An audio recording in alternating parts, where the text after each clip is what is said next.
All right. It's my pleasure to introduce our next speaker, Endre Begby from Simon Fraser University in Canada. We've done extensive work in social and political philosophy generally and social and political epistemology specifically.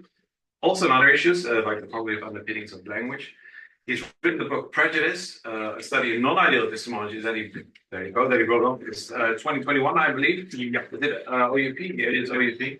And today he will speak to us on something that has a long title, Differential Information Deficits Do Not Explain Political Polarization. And he will give us an insight into Partisan Selective Exposure Theory. Great to have you. Thank you. Thank you for coming all the way over. And we're looking forward to this. So this is the point at which I turn my audio on and listening. So, is that the echo? I need to address the echo. Yes. Did you switch it on? Okay. So, are we recording audio through the room? I think the audio, the room audio seems to be working. So okay. I don't know why we're getting this echo. So, because if I turn this off, I think I think we're good. Yeah, all right. yeah. So, all right. We'll assume that everyone can hear me. And thank you, Rick, for the wonderful introduction. Thank you to everyone. And Katarina for also agreeing to host me here. And thanks to the fellow speakers for this very interesting event. All right, so what I'm going to be presenting today is entirely new material. It's material that I hope will eventually make its way into a book that I've started writing. So before getting into today's topics, I want to then sort of give you a brief overview of the larger philosophical project, tell you a little bit about how I got around to thinking about these types of issues at all. So I am an epistemologist, and I'm drawn towards social epistemology in particular. I like social epistemology because it foregrounds what, to my mind, are some very important facts about human cognition, specifically that, individually speaking, we have very limited cognitive horizons. We partially compensate for these horizons, for these limitations, by relying on others for information, for perspective sharing, for joint deliberation, and so on. And by relying on others in this sense, we can sort of partially, or at least to some extent, transcend our individual limitations. Now, I tend to think that this kind of human epistemic codependence is pretty much a constitutive fact about us. Right? So it's deeply ingrained in our psychology. I don't think we could, mature into fully developed human beings, human agents, unless we were cognitively and affectively connected by bonds of trust, shared trust with others in this way. Nonetheless, not all manifestations of this kind of trust are going to be what you call rational, right? So it's true that we cannot choose whether to trust, but we have, at least as mature agents, some degree of discretion with regard to whom we trust and with regard to how far we trust them. And I think we're normatively expected to exercise that discretion, right? So we can be criticized for bestowing our trust on populist demagogues. We can also be criticized for failing to trust people who are actually epistemic authorities. Now, in the standard social epistemology literature, it's often assumed that trustworthiness and it has the status of a sort of rational default assumption, right? So in the absence of stronger contrary evidence, we're all entitled to assume that the people that we would be putting our trust in, our testifiers, so-called, are not only broadly competent, which is to say that they have knowledge to share, but also that they're well-intentioned, that is to say that they're willing to share that knowledge with us. So differently put, we would be entitled to assume that communication in these kinds of contexts is cooperative. Now, I think it's important that even under those kinds of idealizations, there's still concerns to be raised here. It's not like cooperative communication is a sure ticket to true beliefs, right? So even when we all band together, even when we're sharing our beliefs in a cooperative manner, we're still operating under significant situational and cognitive constraints. And so there's no guarantee that false, even harmful misinformation wouldn't make it into even the most well-structured and transparent socio-epistemic networks. So that's the kind of dynamics that I've looked at in some previous work, in particular this book, right? I've looked at how prejudiced belief can emerge in these kinds of settings, even if in some relevant sense we're supposing that everyone involved is correctly updating on their evidence. By the way, a little personal anecdote. I was in this not in this room, but in this building, pretty much exactly 10 years ago to this day. And it was the first time I was presenting material that eventually made it into this book. So I have very fond memories of this university, and I'm hoping this material here will then go into the next book. So it's good. Talk to you in 10 years. That's what I said to Philip and Jan Willem when I met them downstairs, because they were the ones who organized that event. Okay, so recently then I've started thinking more specifically about political epistemology. And here I think there are some important differences to consider. So, of course, we often sort of aspire to a view about politics as a sort of venue for building mutual trust and cooperation and so on. And at the same time, we also know that politics often involves competition for power and for scarce resources. And in those kinds of settings, the assumption that all communication is going to be cooperative, I think, is going to sound a bit optimistic, right? So we know that politics incentivizes strategic communication. And as such, we have to reckon with the possibility that some agents, who of course are going to try to appear to us to be well-intentioned and cooperative, are in fact the opposite, right? They are people who use pseudo-information as a tool to try to manipulate our opinions, thereby to undermine our political agency. And with that, we've basically gone from a benign but limited information environment to what I now call a hostile or antagonistic information environment. All right, and then our question is, how should rational epistemic agents respond to this possibility? How should they take aboard the fact that they are now potentially in this kind of environment?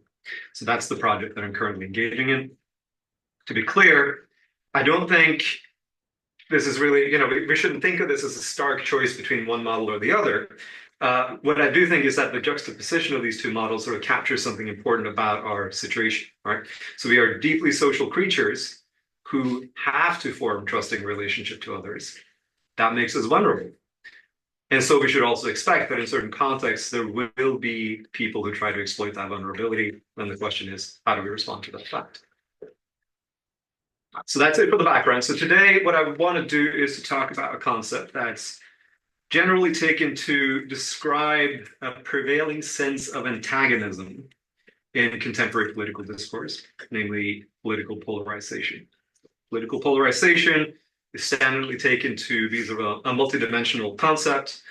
Specifically, people want to distinguish between sort of a doxastic component and an affective component. So along the doxastic dimension, there's this widening gap between people of different political orientations in terms of the beliefs they have, in terms of the evidence that they will accept for these beliefs.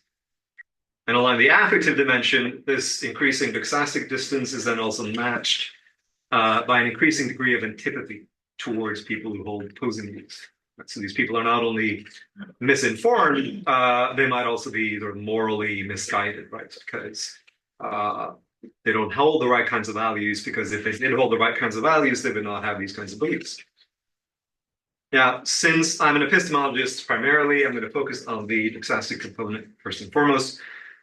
But if you were to press me on the question, I would lean towards thinking that the doxastic and the affective are deeply related, one way or the other. Okay, so one type of explanation that's often offered, certainly in the last couple of decades, both in scholarly work and in public debates, will point to patterns of what they call partisan selective exposure to news media. So basically, people on this side of the political spectrum only read newspapers or blogs that align with their political orientation. People on the other side of the political spectrum do the same, except in the opposite direction. Since these media are extremely selective about the kinds of stories that they will put out there, there's then going to be an increasing information gap between these groups. And as a result, we should expect to see these groups gradually moving in opposite direction in terms of what kinds of beliefs they hold. But note that they're moving in opposite directions primarily now as a result of consuming and updating on different bodies of information, right? So in other words, then, contemporary society is marked by an increasing mutual information deficit. And that's what's going to explain the increasing tendency towards political polarization. And the results are dramatic, right? So this famous 2014 Pew report that's widely cited by politicians, news media, public intellectuals, It's as though people of different political persuasion, certainly in the United States, now inhabit different worlds. Less dramatic terms like the common ground of mutually accepted facts is sort of swiftly vanishing. But without this kind of common ground, it's really to be expected that political discourse is going to be increasingly futile, frustrating, and indeed apt to cause resentment. Now, quick side note before going on. I want to apologize that a lot of the studies in this literature are intensely focused on the United States. I think it's finally coming to be an emerging question in this area, whether these studies replicate in other places in the world. Whether the United States is just sort of uniquely doomed or whether they just happen to be ahead of the curve. I am not a forecaster. I can see reasons to go either way on that. But even so, I mean, I think it's clear that some degree of political polarization is observable in many established constitutional democracies worldwide, including, I assume, the Netherlands, certainly including my home country of Norway, certainly including Canada, where I live and work for the most part. And in all of these countries, there is a live debate as to the role of the media and as to the role of our media consuming habits in driving this process forward. Okay, so I think it's really quite rare for an academic concept of this form, like partisan selective exposure, to receive this kind of uptake and resonance in public discussion. But I think it's easy to see why it's gotten this kind of resonance, because it seems to capture something very important about our everyday experience, and it offers what appears to be a highly intuitive explanation for it. But I'm going to try to put the theory to the test, so I want to focus on 3 questions. First question is it getting the empirical facts right? Second question is that underlying explanatory model actually any good? And then finally, I want to ask if the normative implications of the theory are at least potentially helpful. No prizes for guessing what my answers are going to be. They're going to be no, no, no, or maybe no. We'll see. Okay, so partisan selective exposure theory has its origin in media and communication studies. I think that today a lot of us are going to associate it with concerns about internet-based news dissemination in particular.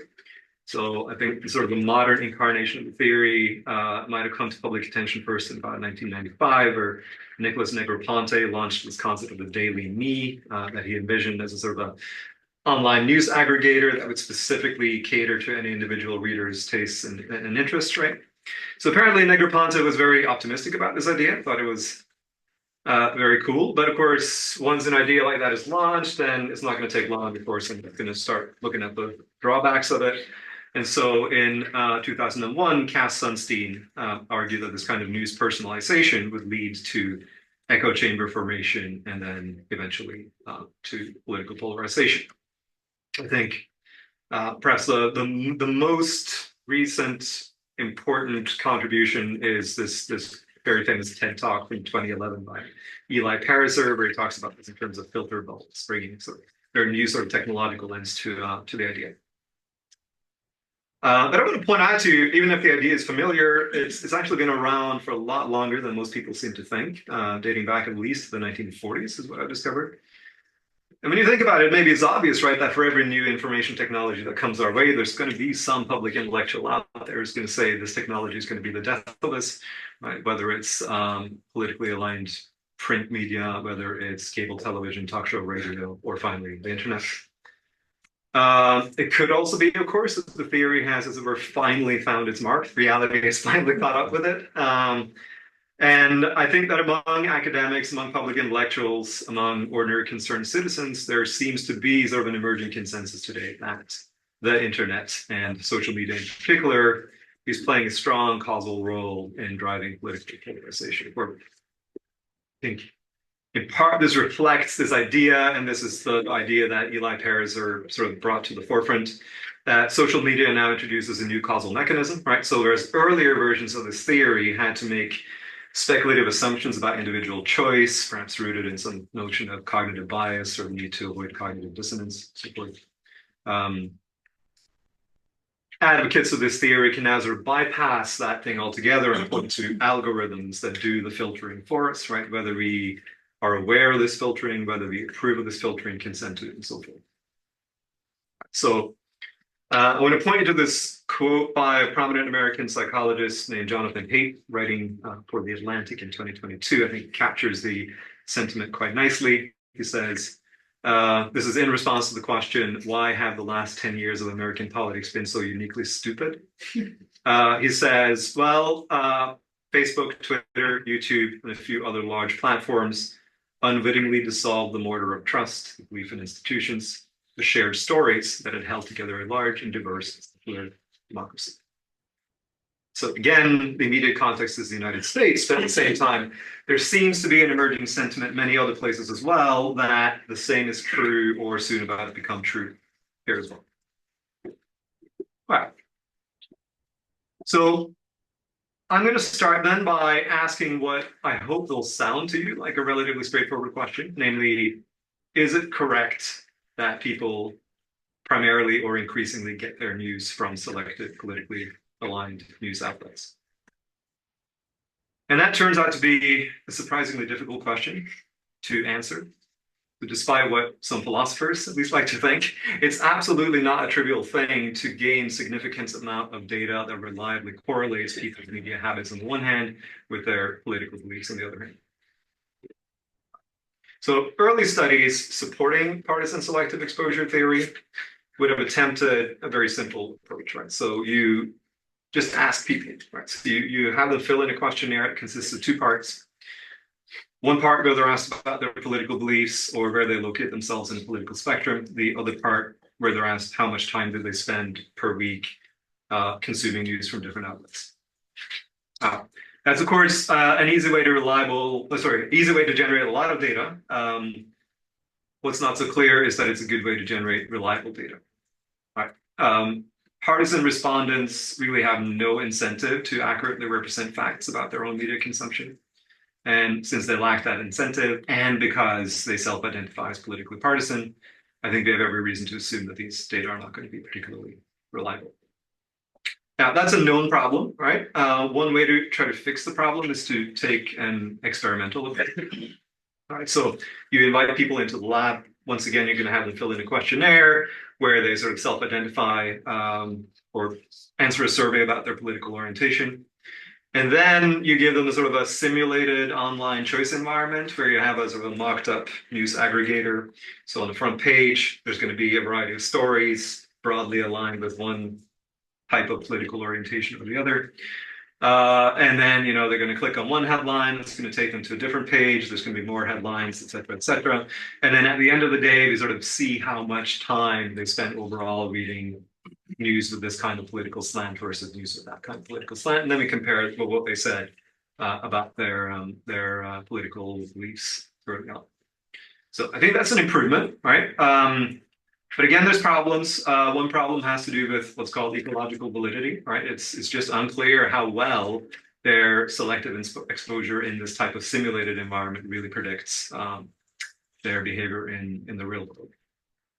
So finally, there are some studies that try to bypass these problems by looking instead at sort of data that tracks individual users in actual internet behavior. So starting out from Facebook or Twitter or Blue Sky or whatever you have, what links do people actually click? How long do they spend on each story? Where do they navigate after they've clicked on the story? Do they go back again? Do they go further into the weeds and so forth? So there's not a lot of this kind of data out there, in part, I think, because of data privacy concerns, in part because I think the major platforms like to retain this data for their own internal research divisions for obvious reasons. But so there is some of that data out there, and it probably is sort of the highest grade evidence we can have, I think. But, so that's my attempt to sort of give you an overview of some of the research methods that are deployed to try to come to grips with this issue. If you put all of it together, what do we have? My take is that even on the most favorable reading of this kind of evidence, the results are not particularly encouraging for the field. Right? So it may be true that there is a small detectable preference for opinion reinforcing news, but the effect is arguably nowhere near strong enough to explain political polarization on the scale that we see. Moreover, and this is the important part, even if most subjects have some preference for opinion reinforcing stories, there appears to be no evidence whatsoever that they also have a systematic aversion to opinion challenging stories. And we see that again and again across all even sort of moderately well-developed studies. Most routes lead to, I'm quoting here, I think the quotes are on the handout, most routes lead to a few popular, well-known news sites comprising ideologically diverse audiences, which share audiences with nearly all smaller, more ideologically extreme outlets. All right, so all of the users that you will find on the fringe sites will also be users of the mainstream sites. Here's a particular point that I find interesting. Liberals made up only a slightly smaller portion of Fox News audience than the total internet audience. So most liberals who use the internet at all will be on Fox News, albeit in a slightly smaller proportion than they will be on New York Times. And conservatives were actually more likely to watch MSNBC than liberals were. So MSNBC is sort of the staple liberal-leaning outlet in the United States.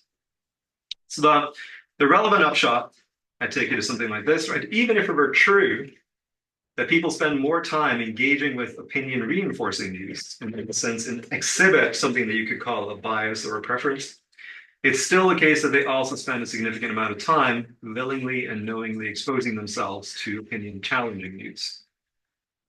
And to see why that matters, I think we need to turn to considering the underlying explanatory model. So once you've discovered that a theory is sort of lacking in empirical adequacy in this way, it's obviously tempting to just sort of shut up shop and go home. The theory presents itself as an empirically grounded account. If you discover that its empirical grounding is lacking, what else has to be said for it? Now, here's where it gets interesting. All right, so I sometimes run into the following kind of sentiment, right? That the explanatory model underlying partisan selective exposure theory is just so powerful and so intuitive that we have reason to favor it, even in the absence of compelling empirical evidence. All right, so we all agree that political polarization is a genuine phenomenon. Now the claim is sort of that the theory basically offers an inference to the best explanation of that phenomenon. Right, so the lack of clear ground level empirical evidence is just a reflection of the fact that I've just pointed out that it's really, really hard to do empirical studies on this scale. Meanwhile, we still have independent abductive reasons to believe that the theory is true. All right, so we've now moved beyond the question of what the empirical studies show. We're now considering how the theory supposedly explains the macro level phenomenon that we're interested in political polarization. And as I understand it, the theory adopts sort of a two-stage process here, right? So it's going to go first, try to explain why it is that partisans show a marked preference for politically aligned news sources. And here we then either appeal to facts about individual psychology, or we appeal to some notion of algorithmic filtering, or to some combination of both. And then we ask how these preferences in turn are supposed to explain political polarization. And as I understand it, what's supposed to explain this is then simply the resultant information deficit that's going to come about, right? If you will, ignorance. Right, so in virtue of being almost exclusively exposed to certain kinds of opinions, certain kinds of news, partisans are just not aware. They're simply not aware of the facts and arguments that supposedly then support the opposing outlooks. And that's why they're so bewildered, right, to discover that there are in fact others out there who don't agree with them. And because they're ignorant of the facts, ignorant of the arguments that these others will cite in favor of their opinions, they then end up thinking that these others would have to be factually incompetent, possibly also morally incompetent to believe that they do. And then finally, because partisan selective exposure occurs on all sides of the political spectrum, we then have mutual information deficits. And we then have a likely explanation for political polarization on a large scale, maybe even the best or the only explanation for it. At least that's how the thinking goes. So that's the part that I really want to get to. So I think not only has the information deficit assumption not been vindicated empirically, more importantly, I think this whole explanatory model is inconsistent with things that we can presume to know about contemporary political partisanship.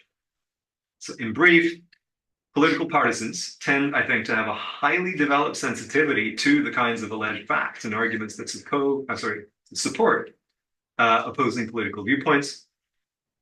And I don't think that should surprise us when we think about it, right? Because having that kind of knowledge is recognizably important to maintaining one's self-conception as a politically oriented person in an already polarized information environment. So, for example, think about vaccine skeptics, right? It's not like they're unaware of the arguments and positions on the other side. In fact, I would assume that many vaccine skeptics actually know more about these studies than you and I do. In fact, it would be really weird to identify as a vaccine skeptic unless you were aware of this being the majority position, this being the positions, or this being the arguments that are supposed to support it and so on. All right, so slightly broader picture. So people who define themselves as partisans, I think, do so in large part in opposition to what they perceive to be an outgroup. Right? This outgroup is mostly going to be defined in terms of the beliefs that they hold, i.e. an ideology. We, as self-proclaimed partisans, then naturally need to know what it is that they believe so that we can know what ideology we're construing ourselves in opposition to. And a simple way, maybe even the most simple way to do that, is just to monitor the news outlets that these people are known to prefer. Of course, we might not spend as much time monitoring their news outlets as we do our own news outlets. And so it's not surprising that there's going to be a partisan bias in terms of the total exposure time. But that bias doesn't really tell us anything now about how much these partisans know or don't know about positions and arguments on the other side of the political spectrum. So if that's right, then it should hopefully be clear that differential exposure time was really never a good proxy for knowledge or ignorance, right? Given that every subject is also relevantly exposed to the opposing viewpoints. I don't think anyone should think that they have any kind of a metric that would convert units of exposure time into units of knowledge. That I think is just not nonsense. In fact, I think I would be prepared to argue that even in a fringe case where it's supposed that someone like only consumes news from a particular politically aligned news source, we still would not have compelling evidence that they would suffer ignorance or information deficits of the relevant kind, right? Because again, political partisanship is psychologically entangled with distinctive kinds of othering. So even if I only watch Fox News, it's still going to be the case that Fox News spins its stories in terms of liberals say this, liberals do that. And so even if I only watch Fox News, I could still have relevantly detailed knowledge about what people think on the other side. So it's not just that we lack empirical evidence to assert that these people suffer important information deficits. Rather, the problem is that the whole explanatory model seems to miss important facts about contemporary partisanship, namely, that it's structured around relevant knowledge of what others think. So I think what needs to be explained here is not how political partisans actively or passively maintain their ignorance of opposing arguments. Rather, what needs to be explained is how, despite their generally accurate knowledge of these opposing arguments, they nonetheless process this information in ways that tend to maintain, or perhaps even in some cases strengthen, their political partisanship. Now, of course, is the place where you're going to ask me, so how do we explain that? And I'm going to embarrassingly have to say, well, it's something I've written about in detail before. I can't give you the full spiel now because that would be a full different talk. It's chapter 6 of this book. The basic idea is something like this, right? So if what I've said is on the right track, then the fact that others think differently from us is already sort of baked into our model of the world, right? Moreover, it's known to us that these are the arguments they offer. These are the facts that they're going to allege in favor of their beliefs. So when we receive confirmation of this via news media, via personal interactions, whatever it might be, that this is indeed how they think, this is indeed the arguments that they allege, then we're really not learning anything new, right? And since we're not learning anything new, then we're really not required to update our beliefs. We knew this already. So that's what I call evidential preemption. So it's known to us already that this is the argument, and so we don't have to update it anymore. Okay, so I want to consider normative implications.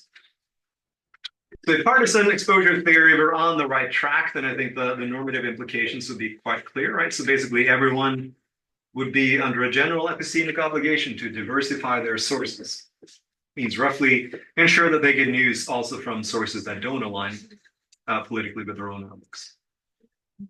But I think it's not really clear what diversifying our sources on its own might really hope to achieve here, right? As we've seen, I don't think mere exposure is any kind of good proxy for processing information in any productive or truth-conducive sort of way.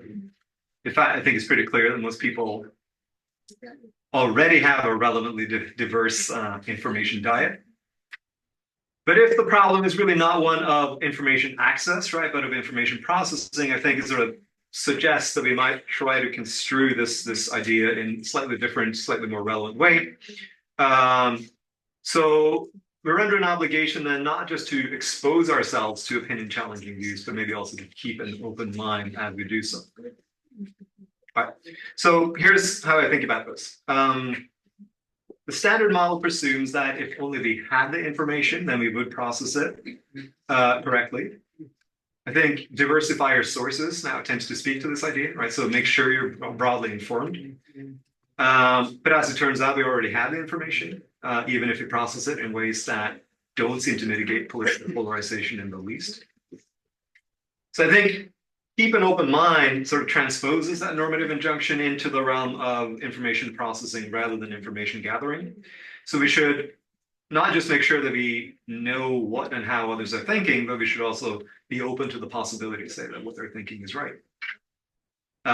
Specifically, we shouldn't shut it down just because it's inconsistent with our own thinking, or even worse, shut it down because it comes from those other people, the people that we don't like.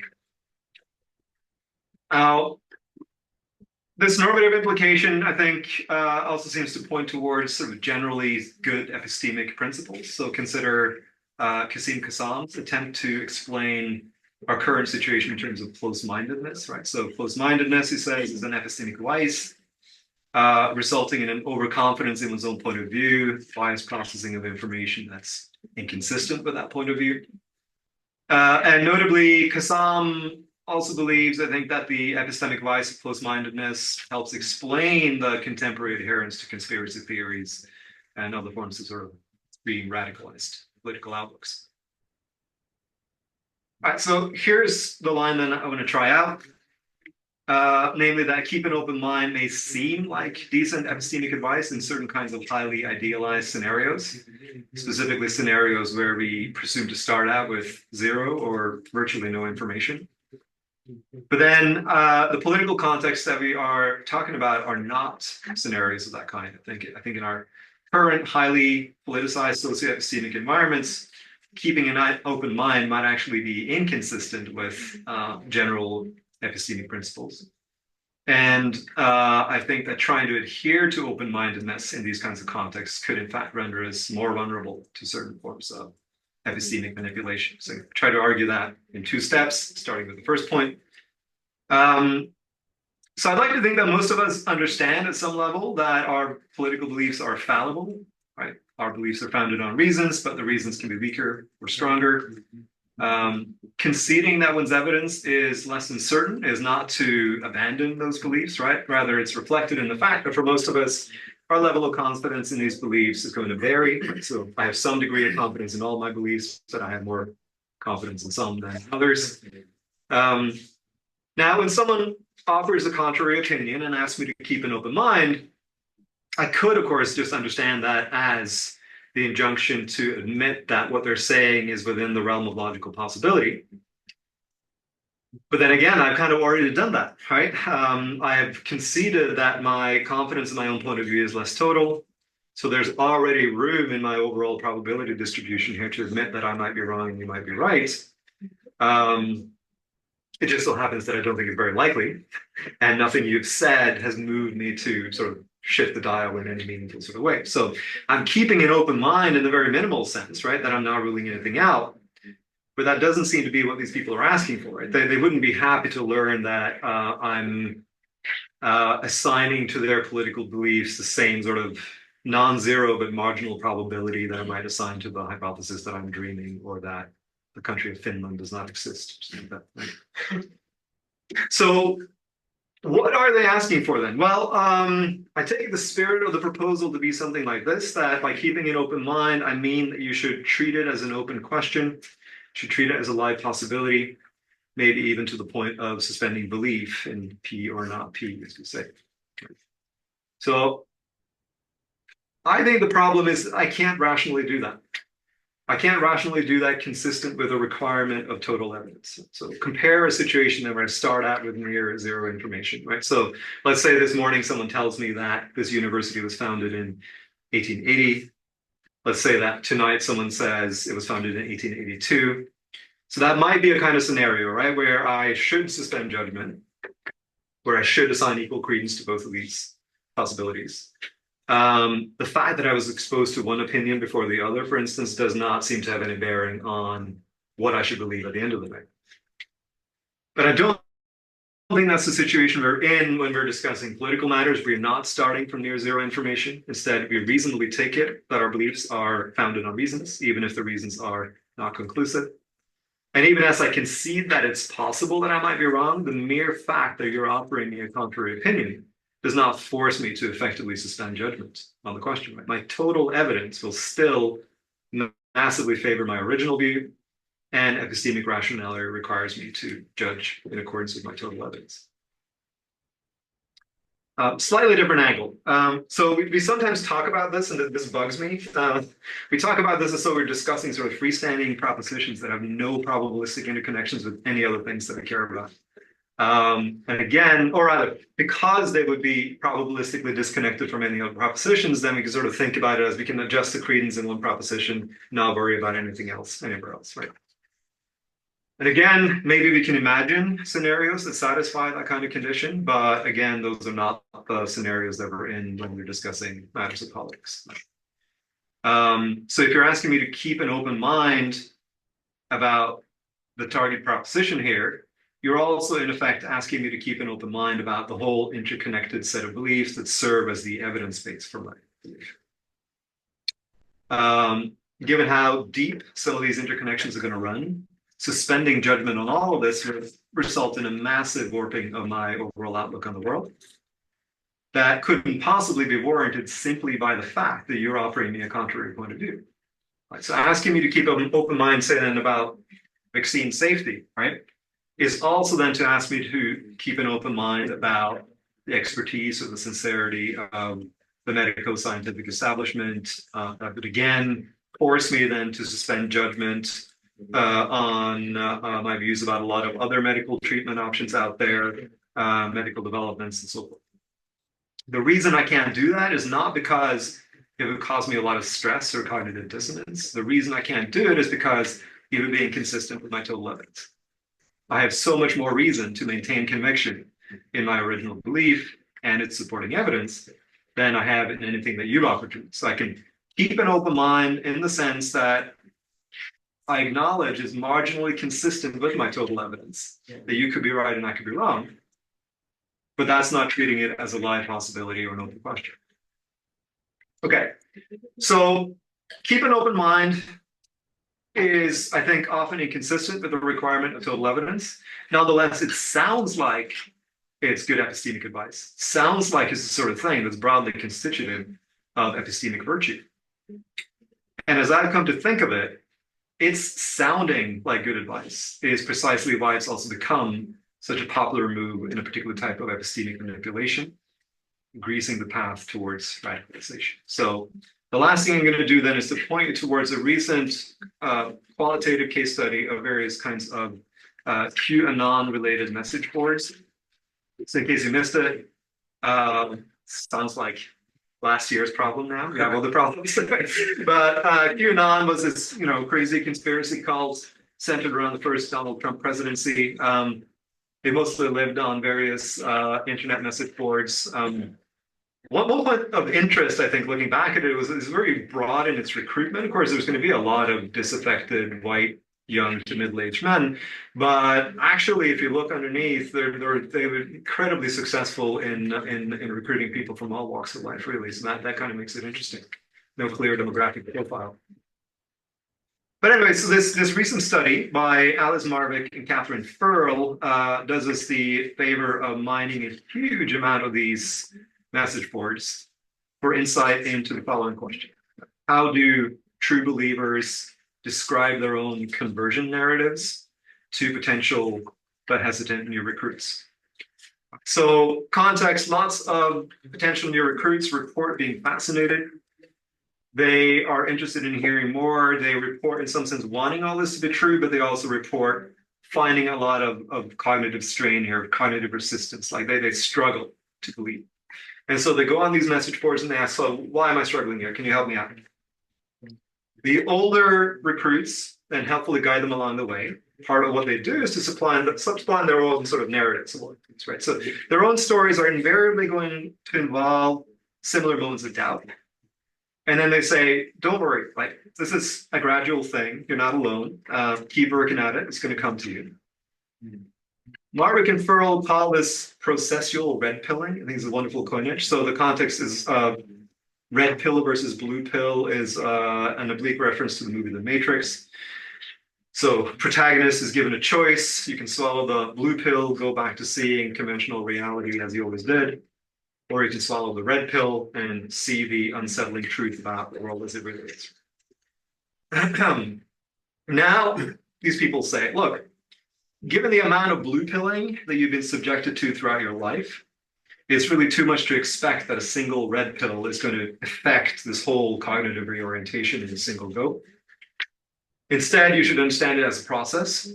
You start with a small red pill, like something fishy about the Hunter Biden laptop story or about how the established news media treated it. You make requisite adjustments as you go along, right? And then we trust basically that a number of smaller red pills consumed over time is going to make you ready for the larger red pills, the ones that just initially seem too large to swallow. It's interesting to note that several people here point to Holocaust denial as the one really fat red pill that you want to be careful about trying to swallow too early because you're going to, gorge on it. And so they say, look, hold that one off because you're not ready yet. Take the smaller one first, you're going to get yourself ready. All right.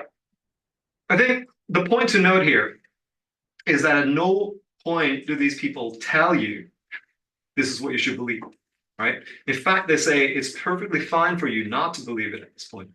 All we're asking is that you keep an open mind, right? So telling you what to believe, that's what the lefty woke thought police people do. We are an open-minded community of truth seekers. We acknowledge that it's hard to shake the trappings of the conventional narrative. And that's why you shouldn't feel any pressure to believe right away, because conviction here, true conviction, can really only come gradually as the mountains of evidence start piling up. And it will come to you too if you keep an open mind. So in my view, then, these discussion boards aren't just, mutually supportive social outlets for people who experience a degree of disaffection with the conventional narrative of how the world works. Instead, it also serves as a covert recruitment mechanism. And the operative slogan behind the recruitment mechanism is keep an open mind. Right? By feeding you the smaller red pills first, we're trusting that we're gradually eroding your trust, not just in the bodies of evidence that supported your earlier beliefs, but also your trust then in the sources, the conventional authorities that supplied you with that evidence in the first place. So your family, your friends, high school textbooks, scientific community, political establishment, and so forth. And that's going to reduce your cognitive resistance to the larger red pills that wait further down the road. All right, so that's it basically, right? Partisan selective exposure theory, I think, is empirically false, it's non-explanatory, and I think normatively misguided. And in particular, I think that in antagonistic information environments, keep an open mind can serve as a tool for a distinctive type of epistemic manipulation. And I think its value as a tool is precisely that it masquerades as this kind of perfectly general common sense epistemic advice.